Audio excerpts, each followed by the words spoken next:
Is the American dream dead in the US? Why are so many Americans moving to Mexico? In this video, we give you 11 reasons why we moved to Mexico and why you should consider it too.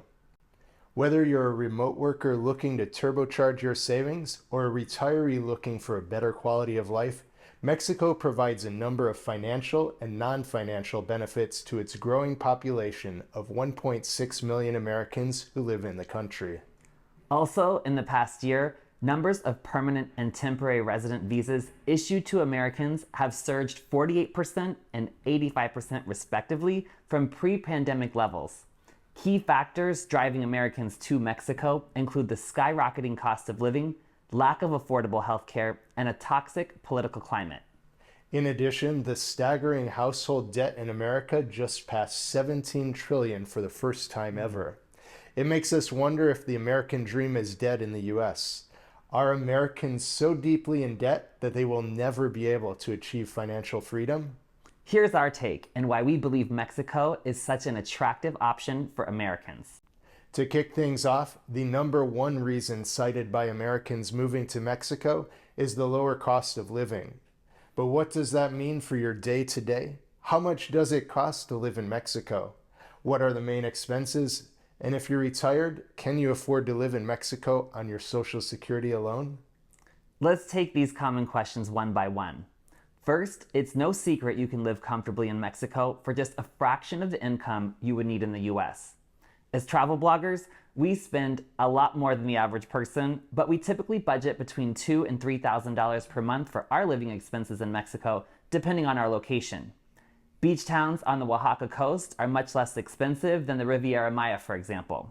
But many budget travelers, digital nomads, and retirees we've met along the way live on less than $2,000 per month easily in Mexico. Second, the main expenses are housing, food, and transportation. In terms of housing, we have stayed in numerous Airbnbs and short-term rentals all over Mexico for a monthly rate between $900 to $1,500. Of course, Airbnb is going to be the most expensive option, but it gives you a point of reference. One cost savings tip is to get a direct contact to negotiate a longer stay off-platform if you want to return. For food costs, we regularly have lunch or dinner with drinks in Mexico from Tulum to Oaxaca, two of our favorite foodie destinations, for between $10 and $20 a person, including taxes and tip. It's easily double that amount for something comparable when we're traveling in the US. And let's not get started on the out-of-control suggested tip amounts in the US due to quote-unquote inflation. Of course, the better bargain for food in Mexico is to join the locals for tacos and to shop where the locals shop. We recommend you purchase your fresh produce at a fruit and vegetable stand or corner markets. We also love grocery shopping at the massive Chedrui supermarket chain, where you'll find prices extremely affordable compared to the US. This is also where you'll want to stock up on beer, wine, and alcohol as well. For transportation, we recommend the incredible network of local buses like the ADO. Alternatively, why not jump on a colectivo with the locals, which we've grown to love? Colectivos are small vans or converted trucks that run along busy stretches like the road from Tulum to Playa del Carmen, and they drop you off and pick up people along the way. The cost is just 50 pesos or about $2.75 for the hour-long trip. For comparison, the ADO bus for this route is 115 pesos, which is about $6, and takes about the same amount of time, about an hour.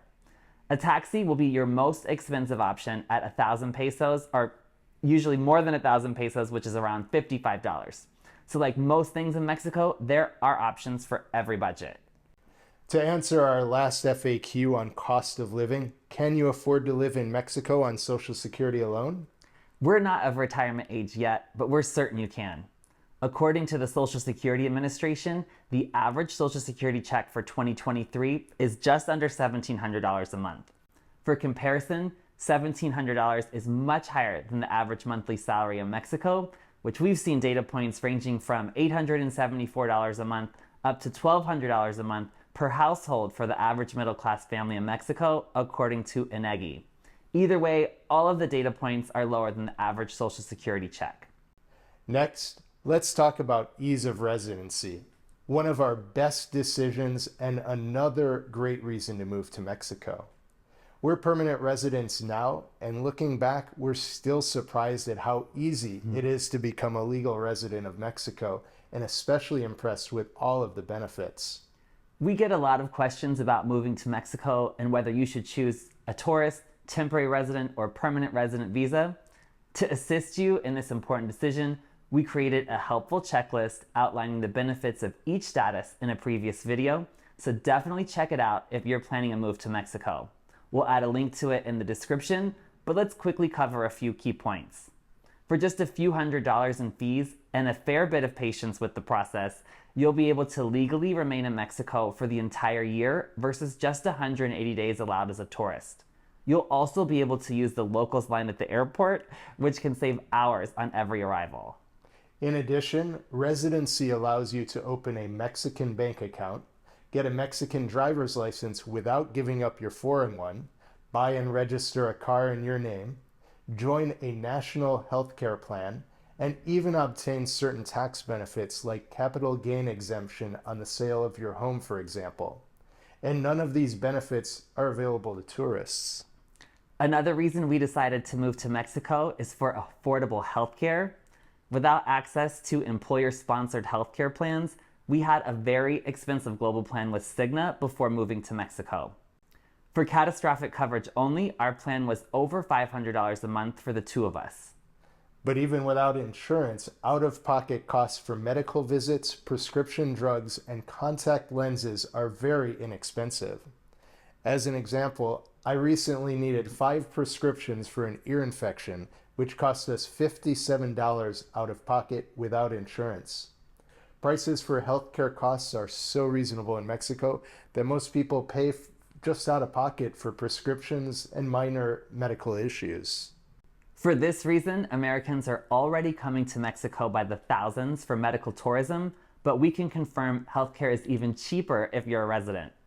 Although we are eligible for public healthcare, we opted for a private healthcare plan through AXA, which we noted on a recent trip to Mexico City is the same company Uber uses for their insurance. In addition, our insurance agent recommended the same healthcare plan he uses for his family, the Flex Plus Silver plan by AXA, and it included the option for treatment at the excellent private healthcare hospital we use for Andy's ear infection. So we felt very comfortable with our agent, our provider, and healthcare plan. Our plan even provides us a home doctor visit for 250 pesos, or about $14, and up to $100,000 of emergency medical coverage when traveling in the US or anywhere outside of Mexico. The total cost for both of us for the year was 41,645 pesos, which converted to just about $2,082 per year, or about $174 per month. Incredibly, we saved over $4,000 per year in health insurance costs by making this change from our Cigna plan. But surprisingly, our healthcare cost savings was not as large as our next reason to move to Mexico. Our very low property taxes in Mexico of about $400 per year helps us save over $5,000 a year, not to mention the additional cost savings that comes with included trash pickup twice per week. We also had the same budget for buying our house in Mexico that we had to buy our condo in Chicago, so the comparison is apples to apples. But it doesn't matter whether you buy or rent in Mexico, you'll be able to afford a lot more house here than in the US. Next on our list, Mexico has some of the world's best beaches. With 5,800 miles of coastline, it would take you years to explore them all. So far, our favorites are Paradise Beach in Tulum, Playa Punta Cocos in Obash, Cacaluta Bay in Huatuco, and Playa Cipolite, Mexico's first legal nude beach on the Oaxaca coast. And if you run out of beaches, there are also 6,000 cenotes to explore on the Yucatan Peninsula alone. These limestone sinkholes are perfect for a day of swimming, relaxing, or adventure. Not only are the natural wonders extraordinary, Mexico has a vibrant culture and rich history. There are so many things to do, from exploring ancient Maya ruins to visiting colorful colonial towns to learning about Mexico's fascinating history.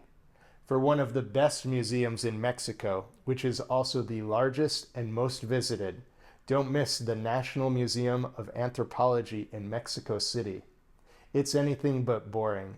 Just take a short walk up the upscale neighborhood of Nuevo Polanco. You'll find free admission to see world-class art at the Sumaya Museum, compliments of Mexican billionaire Carlos Slim. Lastly, don't miss Dia de los Muertos, our Day of the Dead celebrations held in early November to honor the dead. Oaxaca is the epicenter where you'll find elaborate altars, both small and large, flooded with marigolds, which represent the fragility of life. It's truly an amazing time to be in Mexico. Along with a vibrant culture and rich history, the friendly, hardworking people of Mexico will welcome you with open arms. One of our favorite stories was in a restaurant in Cipolite, when the elderly lady managing the restaurant wanted to learn more about us. We were using our Translate apps, and at one point she says into her phone, "Siri, ¿cómo se dice excelente in inglés?" And Siri said, "Excellent," and we all laughed. We loved going there and seeing her laugh to improve our Spanish and her to improve her English. Do you have a story that comes to mind? I'm thinking of our experience when we rented a car down in Valladolid, and multiple neighbors worked together to push start our car when it died and get us on our way. We didn't even know that you could jumpstart a car this way, so that was super impressive, but we were definitely blown away by how everyone in the neighborhood came together to help us. That's a good one. We've consistently felt people in Mexico are helpful and will look out for you, which is far from the unsafe portrayal by the US media. For sure. We do have a few safety tips, however, which include not wearing expensive watches or jewelry, traveling in pairs when possible, and staying in well-lit areas at night that are busy with other people. In our experience, if you avoid trouble, it's very unlikely to find you.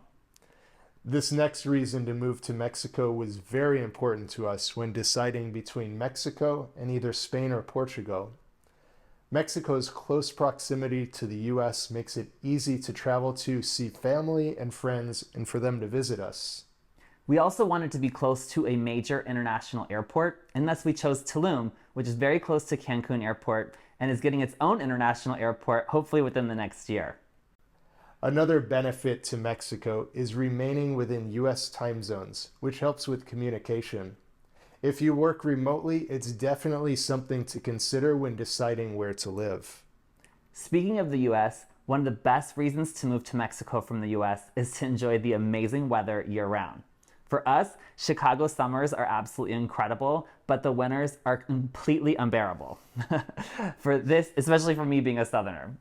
Whether you prefer warm beaches or temperate mountain climates, Mexico has what you're looking for. So what's the weather like in Mexico? Well, it's typically sunny and dry during the harsh winter months in the US and Canada. But from November to April, which is typically referred to as the high season in Mexico, you'll find near perfect weather along the coasts, including popular expat havens like Cancun, Playa del Carmen, Los Cabos, Puerto Vallarta, and Huatulco. Summer, though, can be hot and humid in these coastal destinations, with September the eye of the hurricane season on both coasts. If you prefer more temperate climates, definitely check out cities in the Central Highlands like Querétaro or San Miguel de Allende, or even Mexico City if you're a big city dweller. We love all of these places.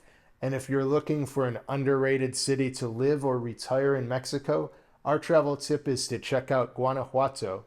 We can definitely see Guanajuato becoming the next popular destination for digital nomads and foreign retirees who may be priced out of nearby San Miguel. To learn more about all of these cities we just mentioned, check out our travel vlogs linked for you in the description to see if any of them make your short list. In addition to amazing weather, we could argue that moving to Mexico for the unbelievable food alone is worth it for your budget and health. That's right, get ready to eat better food and pay less for it. While most of the less expensive food options in the US are fast food and or highly processed, much of the food in Mexico is fresh and local. Unlike in the US, where you can easily spend a fortune on fresh produce at Whole Foods, you can find affordable, high-quality produce nearly everywhere in Mexico. One thing that surprises us living in Mexico as well is the availability of delicious international food. In Tulum, for example, we can have some of the most amazing barbecue wings and mac and cheese, burritos, pizza, Greek, or Kung Pao chicken delivered right to our house in a moped, by a moped, in just a matter of minutes for about $10 a person. Even in paradise, some days we don't want to leave our house. For sure. But for our last reason to move to Mexico, and our list could go on, we love seeing visible improvements everywhere. Are things perfect? No. But Mexico is spending billions on infrastructure to invest in its future. As a couple of examples, there's the upcoming Maya train, which will connect a number of major cities and cultural attractions on the Yucatan and beyond. There's a new international airport underway in Tulum also, as we mentioned. With a growing population, an expanding economy, a large diverse labor pool driving the largest manufacturing expansion in 20 years, and massive investments in infrastructure to propel growth, is Mexico the new America? While the US middle class has been shrinking for decades, the Mexican middle class continues to grow and opportunities abound. As such, Bank of America expects massive growth ahead for Mexico and describes the current situation as a lifetime opportunity to invest in the country and the businesses operating here. On a microeconomic level, even our local carpenter in Tulum and his dad moved back to Mexico from the US for better opportunities with their business. So as you can see, it's not just Americans flooding into Mexico, but American businesses as well. Of course, not everything is perfect in Mexico, as we said. It is a paradise for many, but it's not without its challenges. In our next videos, we are going to highlight what we wished we knew before moving to Mexico and where we think the best places to retire in Mexico are. There may be some deal breakers for you, so you're not going to want to miss these upcoming videos. On that note, go ahead and subscribe to our channel and turn on that notification bell so you don't miss any of our videos. And if you haven't already, please like, comment, and share. All completely free ways to help us grow and continue making high-quality videos for you. Well, that's it for this video. Thanks so much for watching, and we'll see you on the next adventure. Hasta luego.